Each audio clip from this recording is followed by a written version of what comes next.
It's called low observable technology by the aviation industry. The rest of the world calls it stealth. Planes invisible to radar.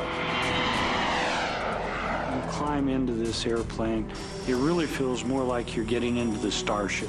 Developed in secret, the complete story of the F-117 stealth jet and the B-2 stealth bomber could not be told until now. We can be anywhere in the world in 24 hours. Discover how a failed concept from the 1940s evolved into one of the most advanced aircraft in history. See recently declassified footage that takes you inside the secret world of stealth. From the stealth ship to unmanned combat air vehicles to the deadly stealth missile. I don't want one of those after you. It is nasty, Mother. It cannot be stopped. Access has been cleared. You're going on the inside.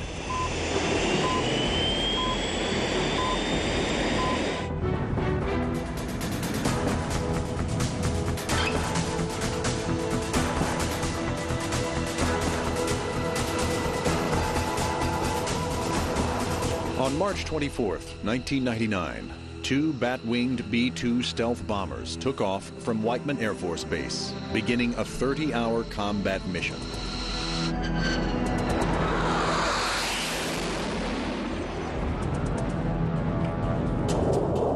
Stealing across the Atlantic, they flew non-stop to the other side of the globe and delivered 32 individually targeted munitions against the Serbian forces that had invaded Kosovo. It was surreal getting ready for a combat mission where I'm about to launch from the middle of America, from Missouri. 15 hours later, get my aircraft prepared to unleash an incredible firepower. About 75 feet. On the way into the country, I expected to see AAA coming up. I'd expected to get shot at by SAMs. I'd expected to see a lot of things. I didn't see any AAA come up that night. No fighters came up on our sortie. They never knew we were there until our bombs went off. We can be anywhere in the world in 24 hours. And after the way the airplane performed in Kosovo, everybody else in the world knows that now too. And I think that's got to be in the back of their mind, that if the United States wants to, we can reach out and touch it. The world had seen a similar demonstration of the power of stealth almost a decade earlier, when the F-117 Nighthawks, or Black Jets, wreaked havoc over Baghdad in January 1991. The stealth jets shattered the infrastructure of what may have been the most heavily defended city on Earth, and then disappeared into the night without a trace. We saw the phones go out. We saw the power go out. We know the airplanes have already flown through the area. And guess what? These guys are all still shooting, which means they just were shooting blind. They didn't see them coming, and they didn't see them afterwards. Stealth had struck a deep blow into Baghdad.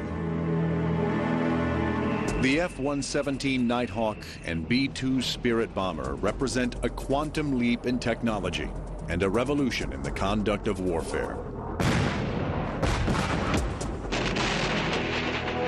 But the story behind these incredible aircraft and how their very existence was kept a closely guarded secret for more than 10 years is as dramatic and fascinating as the planes themselves. My boss called me in one day. He said, "You want to fly airplanes?" And I said, "Yes, sir." He says, "Well, you're going to spend a lot of time away from home. You're not going to be able to tell your family what you're doing. I won't tell you until you get here. And those are the conditions. Do you want the job or not?" Stealth, or low observable technology, was created in what is known as a black program, one that is so secret its existence is unacknowledged or even denied by the government. Very few people in the Air Force were aware of the program. We did not want to let our adversaries, or possible adversaries at the time, know that we even had this capability to sneak an aircraft through their radar system. I was flying a test mission in F-15 and had a very unusual airplane go flying by, and the radar controller said, "Did you enjoy that?" I said, "Yeah, what was it?" He says, "Well, we got paperwork for you to do when you land." They did a very good job of keeping the program black for close to 10 years and really protected the technology and allowed us to keep the lead that we still enjoy today in low observable technology. The quest to create stealthy aircraft began as an attempt to counter the secret technology of an earlier era, radar. stands for Radio Detection and Ranging, and it actually was developed in World War II. A radar actually works by transmitting a signal out in a direction, and this transmitted signal goes out to the target, reflects off the target, and the reflection comes back to the radar, and your receiver then picks up that reflected signal. The relative size or signature of an object detected by radar is called its RCS, or radar cross-section. The shape and electronic emissions of an aircraft contribute as much to its RCS as the size of the craft. The radar is able to tell direction, distance, and speed of an object, which if you're in an aircraft or a jet is incredibly bad news. During the 1970s, the Soviet Union engaged in a massive military buildup, including the creation of the largest and most sophisticated radar-based air defense system in the world. You have to think back at the time, we were still in the Cold War, and we still had the requirement to penetrate Soviet airspace with our bombers. If the Soviet military believed that they were now invulnerable to air attack, this could destabilize the balance of power that had preserved an uneasy peace between the two superpowers for nearly 30 years. The U.S. Air Force needed a solution and turned to a scientific bureau within the Pentagon, the Defense Advanced Research Projects Agency, or DARPA. Together, they initiated a program for the development of an attack aircraft that would be difficult to detect by radar. In August of 1975, two aircraft manufacturers, Lockheed and Northrop, were invited to develop test models of an attack plane with the smallest possible radar cross-section. The company with the best design would be rewarded with a contract to build two flying planes. Ben Rich, director of Lockheed's Advanced Development Projects Division, the legendary Skunk Works, sought the advice of Dennis Overholzer, a young electrical engineer. I was introduced to this man, and he came and asked me, how do you make something invisible? And that was when I told him how you make things out of flat surfaces, and you tilt the surfaces, and you incline the edges, sweep the edges. And he looked right straight at me, and he says, you're absolutely nuts. He says, none of the experts say that. I said, well, you asked. Overholzer would soon find the tools to prove his theory. He came upon a long, dense technical paper that ironically had been published in Moscow as an unclassified document by Soviet scientist Pyotr Ufemstev. The goal of my research was to develop a theory for estimation of radar cross-section of large complex objects. Ufemstev had developed a formula to determine how electromagnetic energy scatters off of a surface, like that of an airplane. It was now possible to predict the direction radar would be reflected. By controlling the angles of the panels and the edges of the panels, you totally control the amount of energy reflected back to the radar. And that's basically the real secret to the stealth technology. Building upon Ufemstev's theories, Overholzer's group came up with a faceted aircraft designed to reflect radar waves away from the receiving antenna. To absorb any stray radar waves, the entire surface of the plane would be covered in radar-absorbent material, or RAM. Skunk Works engineers named it the Hopeless Diamond because it didn't look like anything that would ever fly. Two models were built, and one was a radar cross-section model to go into the test chamber. We couldn't measure it. It was so low, the Hopeless Diamond was not seen in the chamber. It really elevated me from the village idiot to the village genius. Northrop, Lockheed's competitor for the stealth contract, was led by Chief Design Engineer Irv Walland and electromagneticist Dr. John Cashin.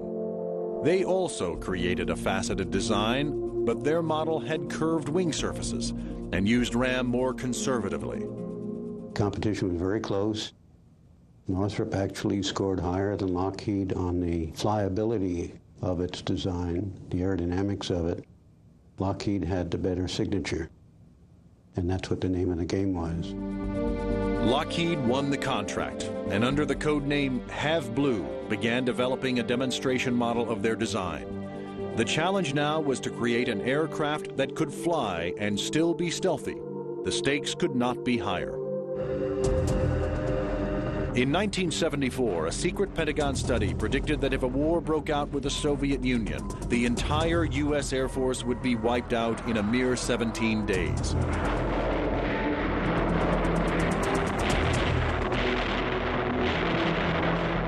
For the U.S. Air Force, stealth technology was their last hope.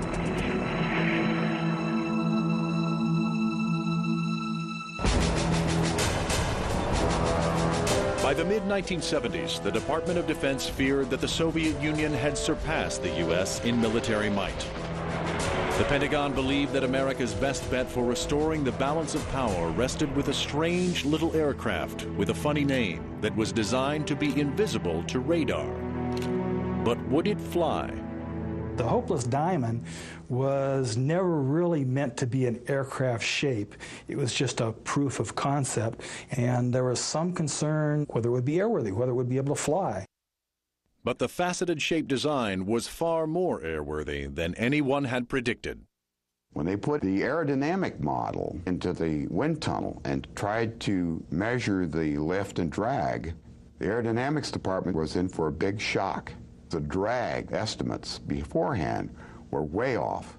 So aerodynamics said, you know, there may be some ways we can change this and teach it to fly. The Skunk Works, Lockheed's advanced aircraft design team, transformed the Hopeless Diamond design into the Have Blue, the world's first flying stealth aircraft. But it would not have been possible without a fly-by-wire system in which onboard computers make constant minute adjustments to keep the aircraft stable during flight. A similar system is still used today on the F-117.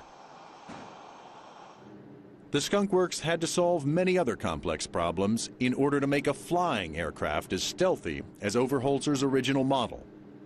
We didn't know if we were going to be able to invent components that would meet the mission functionality and additionally meet the stealth levels that each of the components had to make. Things like the inlets, things like the canopy glass, the air data system.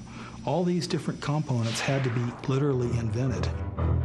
To prevent radar energy from reflecting back to the source, it was essential that the plane have no straight edges meeting at a right angle. So the weapon's bay doors were given serrated edges, as were the landing gear doors and the canopy edge. If you look at the canopy of the 117, it opens and closes perpendicular to the line of flight. If you left it that way, the radar energy would reflect off of that canopy break and directly back to the radar, and you can't have that. So the sawtooth tends to break up that straight line where you don't see that large return. Other stealthy accoutrements included the platypus tail, which flattened and cooled down hot exhaust gases to minimize infrared detection. One of the most radar reflective surfaces in a jet is the spinning turbines of its engine. One of the major problems with the stealth designs are the engine inlets. And basically you create a mesh with holes in it, and the holes essentially allow the air to flow through, yet the holes are too small for the long wavelengths of the radar to travel down those tubes. Finally, on December 1st, 1977, test pilot Bill Park roared off into the sky. The Have Blue demonstration craft flew perfectly, but most important of all, it was nearly invisible to radar. It was an amazing achievement by the Skunk Works.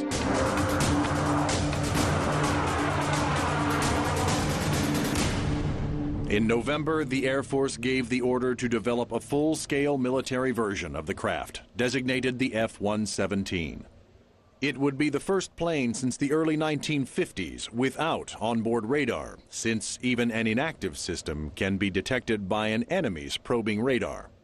Therefore, the F-117 would be built around a laser-guided weapons system, designed to deliver smart bombs within inches of their target. The laser-guided characteristic in these air-to-ground weapons is basically one of designating a target point on the ground with a laser. The weapon picks up that laser-reflected energy, so once you've actually dropped the weapon, the airplane can go off and continue flying the mission, and the weapon ultimately guides itself down to that laser-designated spot. The first F-117 was painted in a camouflage scheme that may have been designed to hide its unique faceted surface from the prying eyes of Soviet spy satellites. On June 18, 1981, the F-117 made its maiden flight from a remote desert site in the western U.S.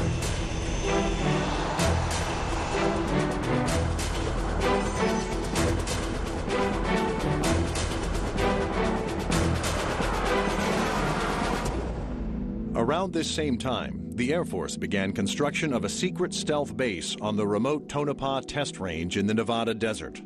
Pilots were recruited for the program, but none of them knew what they would be flying. By the time I was actually briefed, I knew something was up. When you're going to go to a site that's as remote and isolated and secretive as Tonopah was at the time, it's got to be something pretty big. So it was either a new airplane or a spaceship.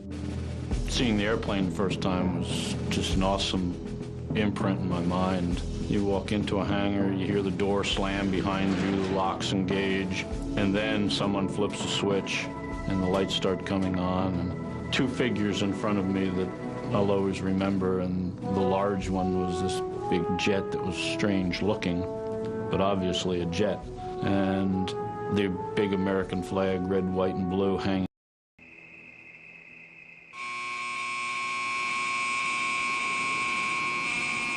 Painted black to blend in with the night sky, the jets only flew after dark. During the day, pilots slept in blacked-out quarters. On weekends, they were allowed to leave this black world to visit families who had no clue. The families all lived in Las Vegas. So every Monday, you'd fly uprange and not to return until Friday. The families had no idea where you went. You just disappeared and then reappeared on Friday. By the mid-1980s, the existence of some sort of stealth aircraft had become somewhat of an open secret. On November 10, 1988, the Department of Defense finally revealed the F-117 to the world, distributing this grainy photo that obscured the jet's facets and distorted its actual shape and size. When the aircraft came into the open, that allows you to do a lot of things you can't do in total secrecy. Once the other guys on our side know that we exist, and we can talk with them about some of our capabilities, it allows you to integrate with the rest of the combat air forces. Now the obvious question on everybody's mind was, will it really work? Though the plane had performed spectacularly in test situations, it was unproven in combat. But that would soon change after the events of August 2nd, 1990. 130,000 Iraqi troops stormed the capital city of Kuwait, installing a puppet government in the economically strong country. The United States condemned the attack and demanded Iraq withdraw troops from Kuwait immediately and restore the Kuwaiti government. Iraqi strongman Saddam Hussein was in command of Kuwait. Iraq now threatened Saudi Arabia and control of over half the world's known oil reserves. The Saudis believed that Hussein would next invade their kingdom and asked the U.S.-led coalition for help. The black jets of the 37th Tactical Fighter Wing were quickly deployed to the Middle East.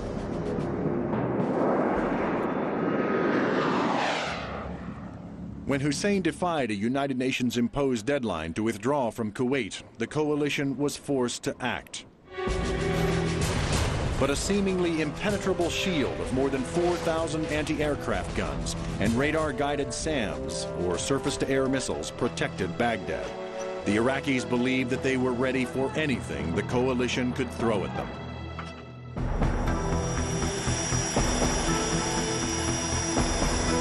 On January 17, 1991, two waves of black jets left the King Khalid Air Base in Saudi Arabia and headed toward downtown Baghdad.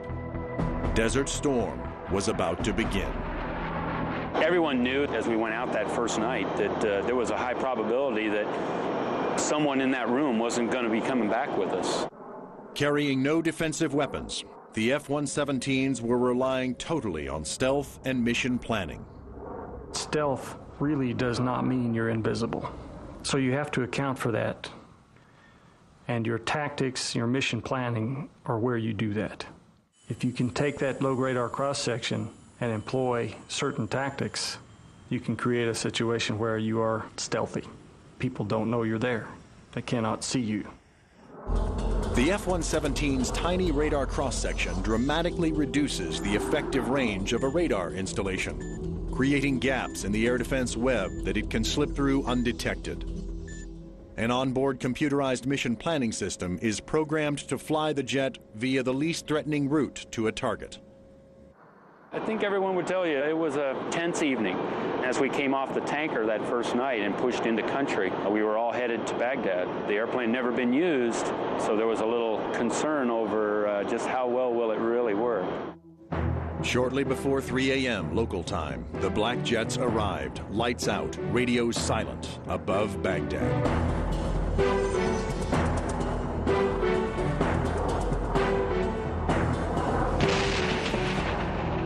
Something has changed, David. All the lights in the city of Baghdad are now out, from everything we can tell. My colleague Bernie Shaw is with me as we look out on this now dark city. It's absolutely pitch black. Within minutes, key command and control centers, communications, and power were knocked out, making it nearly impossible for the Iraqis to wage a coordinated war.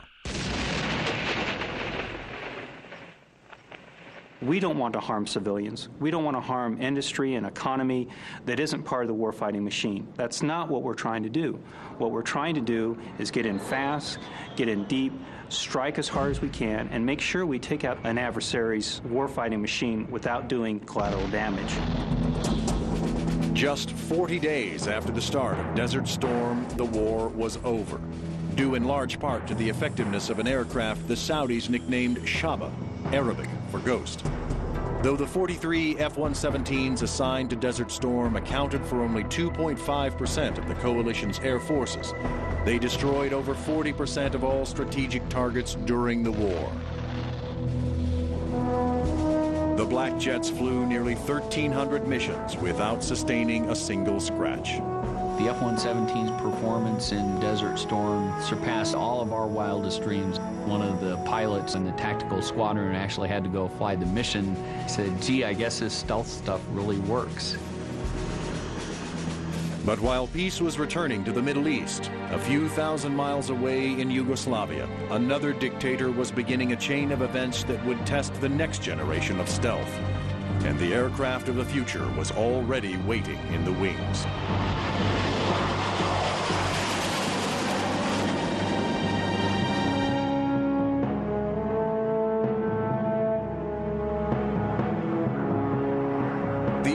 Had been so impressed with the radar-evading potential of the stealth fighter that in September 1980 they requested proposals from Lockheed and Northrop for an advanced technology bomber.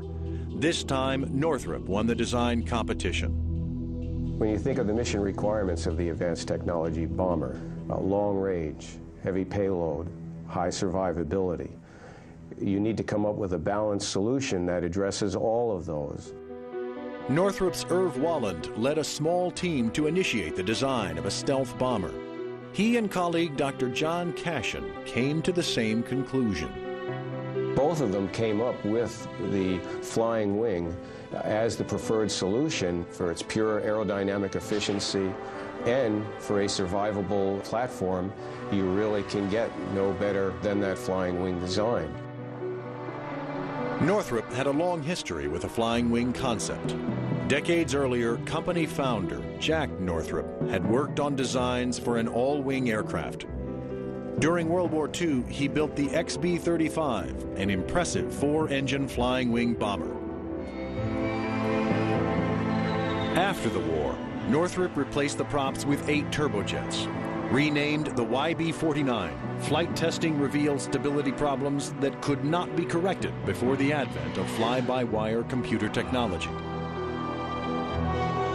The Air Force canceled the program in 1949 and ordered that the last 11 hulls be broken up and sold for scrap.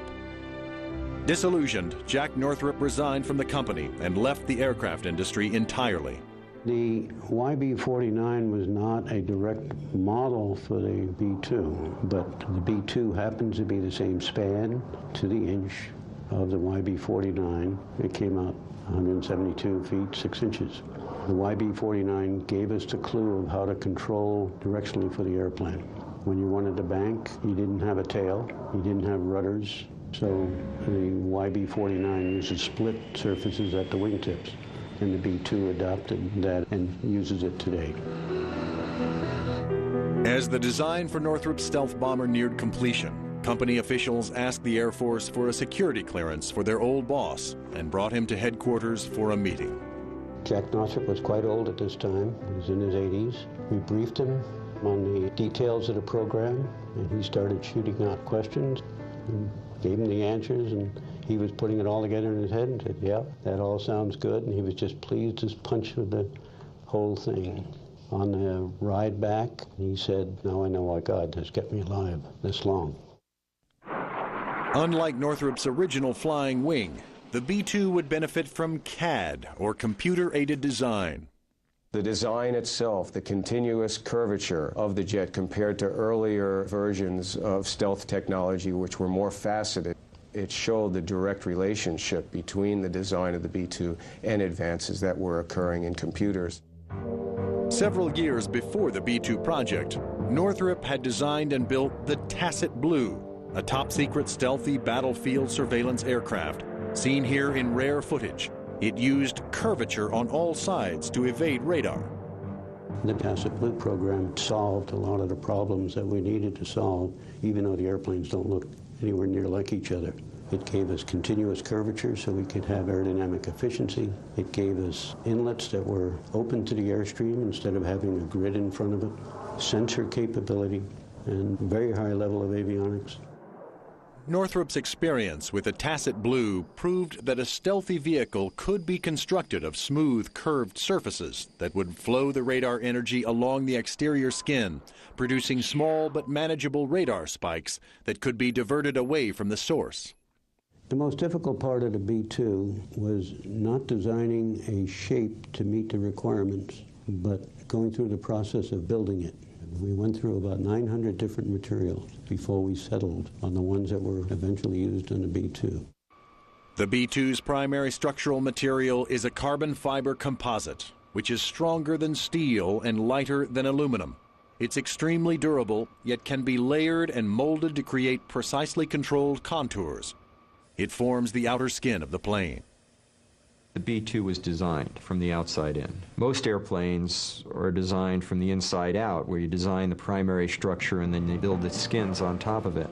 That doesn't give you enough control over the outside of the airplane in order to properly control the radar signatures. Unlike the F-117, the B-2 would require radar to identify threats and targets in all weather and from high altitudes. But preventing radar emissions from revealing the position of the B-2 to an enemy was an incredible challenge. The way in which we controlled that was in very tightly controlling the emissions, limiting what we put out from the aircraft in terms of where it went, how it went there, how often it went there, so that no one could trace the emissions back to the aircraft and get a location on that aircraft. And how you do that is classified. A lot of people refer to the B-2 as 1,000 inventions flying in formation. And if you think about it, we had to invent almost something every day, if not every week. There was always a new technology that had to be developed, a new material, things that never existed before, all had to come together to fly this airplane. The B-2 is truly the advanced technology bomber. It has an unrefueled range of 6,000 miles and a payload of 16 2,000-pound weapons that can be individually targeted by global positioning satellites. It is an awesome weapons platform. The B-2 was originally designed to provide nuclear deterrence. It has such a tremendous firepower capability. It can go in and truly knock out a country's infrastructure so that their ability to wage war is not just diminished, but in most cases destroyed. Likened to a flying supercomputer, an electronic fly-by-wire system constantly stabilizes the aircraft. The B-2 carries 168 onboard computers, making sure that everything is going right on the plane. Even when we're flying straight and level, the flight control system is moving all those actuators to keep the plane flying, because without the computers, the plane wouldn't fly. It was aerodynamically unstable. Like the F-117, the B-2 had been developed in complete secrecy. On November 22, 1988, 2 weeks after the unveiling of the stealth fighter, Northrop unveiled the B-2 at their Palmdale, California plant. I was trained as an aeronautical engineer, and the sight of a modern tailless aircraft just floored me the first time I saw the aircraft. I thought, how in the world did they overcome the obstacles, the aerodynamic laws that they must have overcome in order to put the aircraft in the air? And I actually didn't believe it until it finally flew. That signature event occurred 8 months later, on July 17, 1989.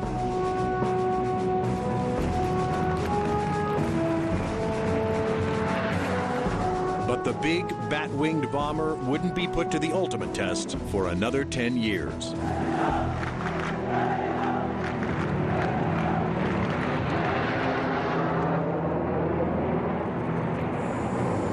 After years of development, the B-2 was ready for combat.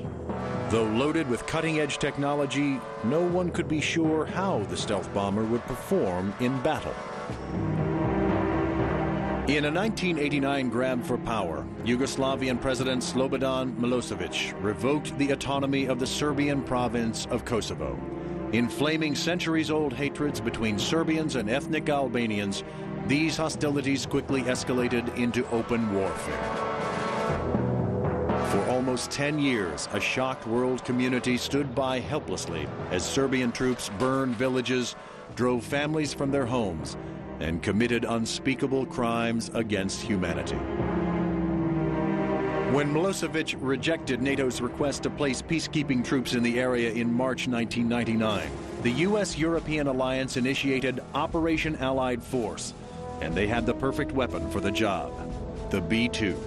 This aircraft is perfect for strategic bombardment where no other aircraft can go.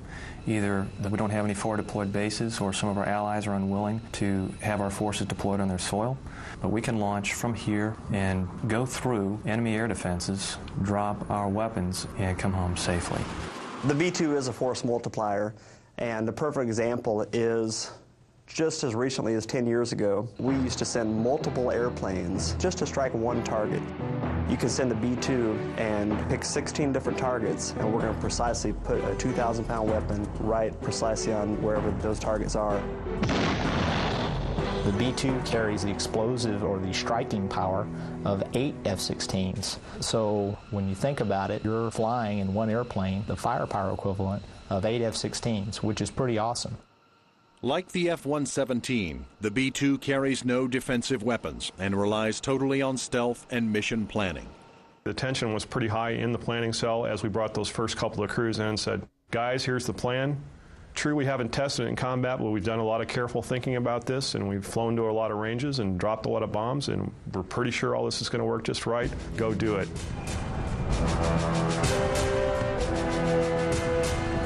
The Black Bombers took off from Whiteman Air Force Base in Missouri on the morning of March 24, 1999. Their journey across the globe was timed to arrive over Belgrade in the dead of night.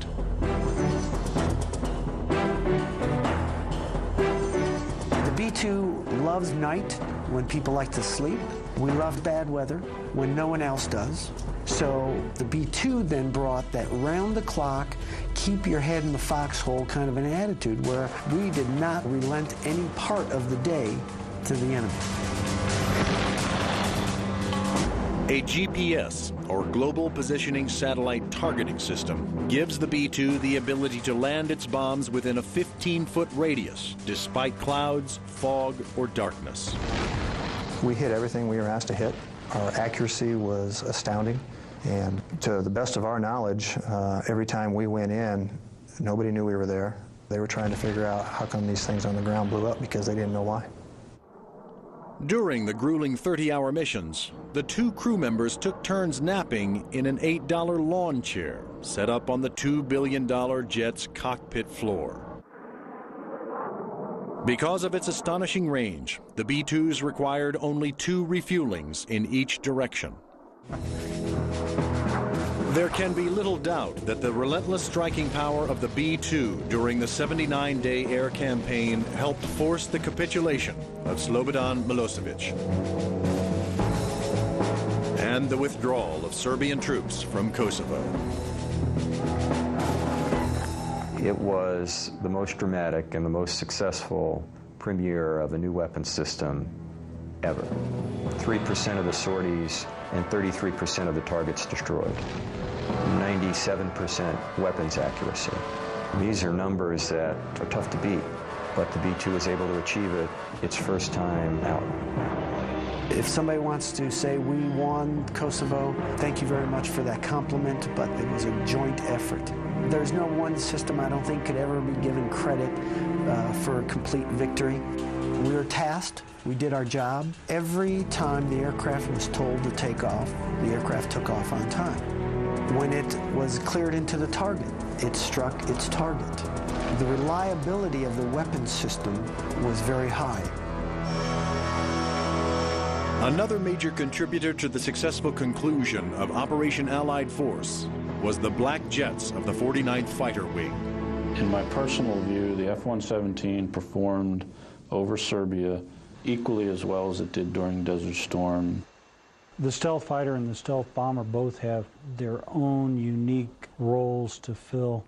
We could not come close to the B-2 in terms of range and payload. On the other hand, we are more deployable. We can fly the airplanes more often and generate more weapons deliveries that way.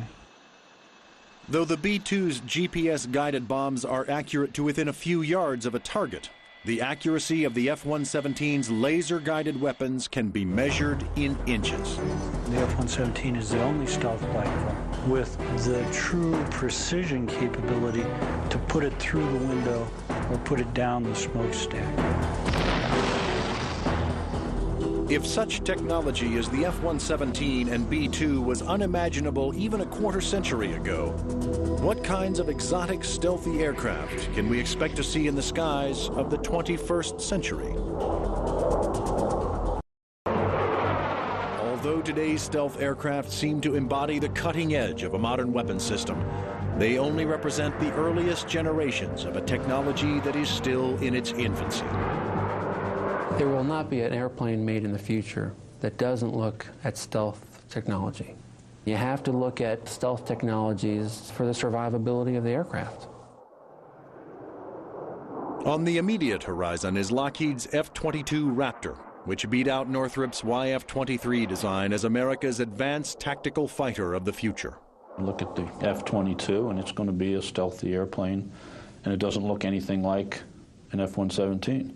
And it has tremendously better maneuverability capabilities. It not only delivers air-to-ground ordnance, but delivers air-to-air ordnance, which now is a quantum leap above what the F-117 did. Constructed mainly from composites and titanium alloys, the single-seat F-22 combines the next level of stealth technology with supersonic speed and advanced avionics.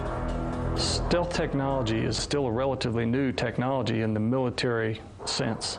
There were things learned from the F-117 that were employed in the B-2 design. There are things learned from the B-2 that were employed in the F-22. We will learn things from the F-22 that will play in future systems decades from now. Not every stealth development program has been successful.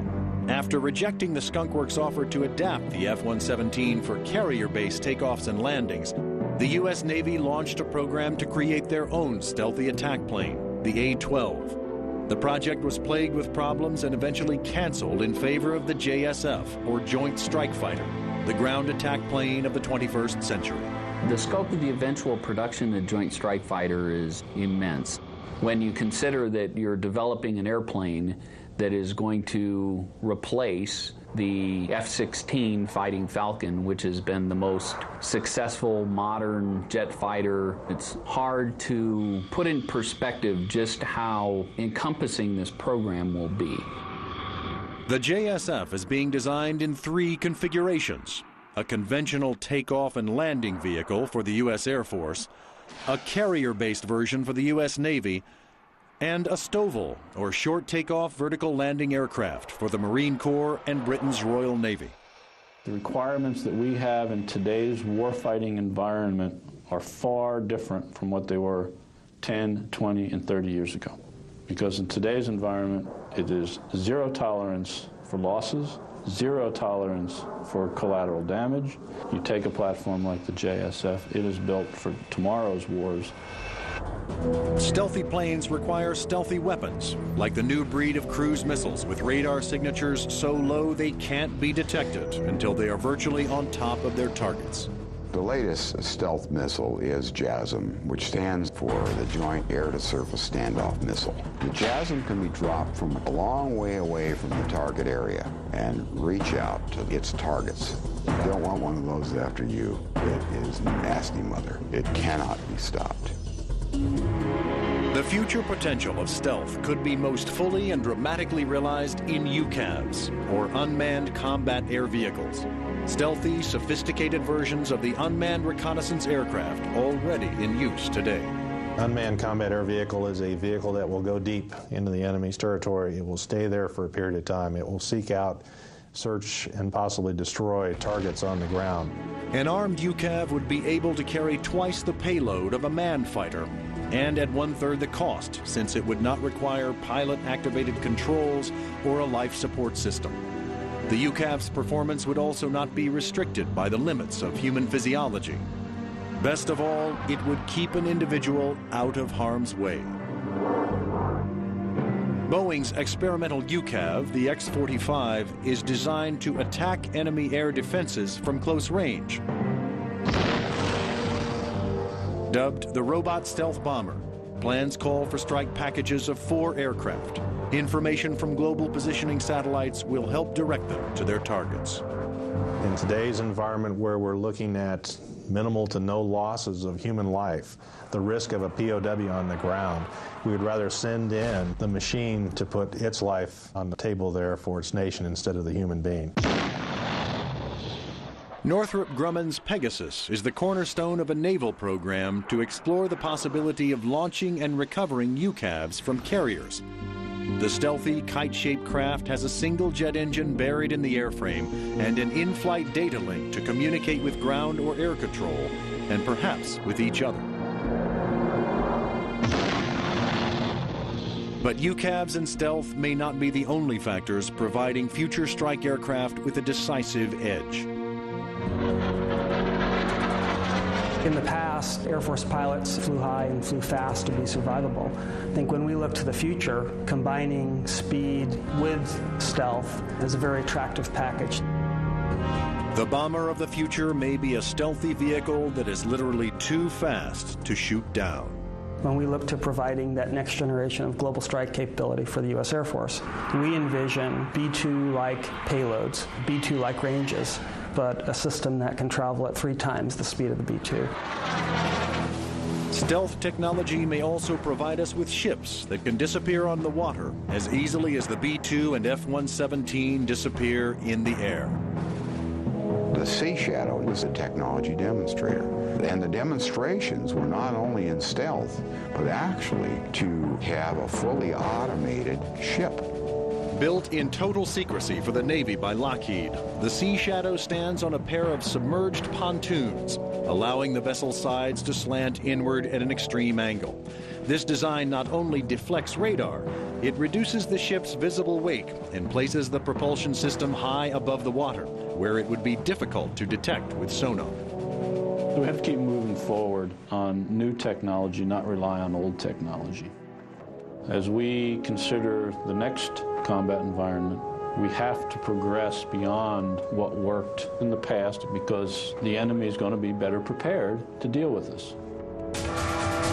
As the technology of stealth evolves, it will absolutely be an essential element in the future of warfare. It will be incorporated into the design of every new high-concept weapons system, real or imagined. So too will the search for measures to defeat it. The science of warfare dictates that for every weapon you try to develop a counter-weapon.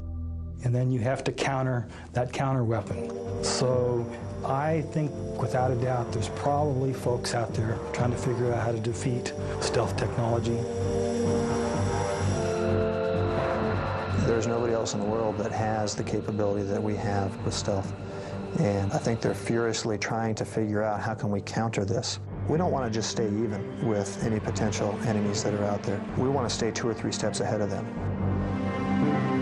If you can be so good that nobody will challenge you and you don't have to fight, then that's much better than having to fight, because there's no one who hates wars more than warriors. If we're going to send American men and women, our sons and our daughters, into combat, we have to take care of them. And if we're going to send them into harm's way, we need to bring them home, or at least give them the greatest odds of coming home. There can be little doubt that the science of stealth technology will continue to evolve in the future. Its mastery may be the key to victory over the battlefields of the 21st century.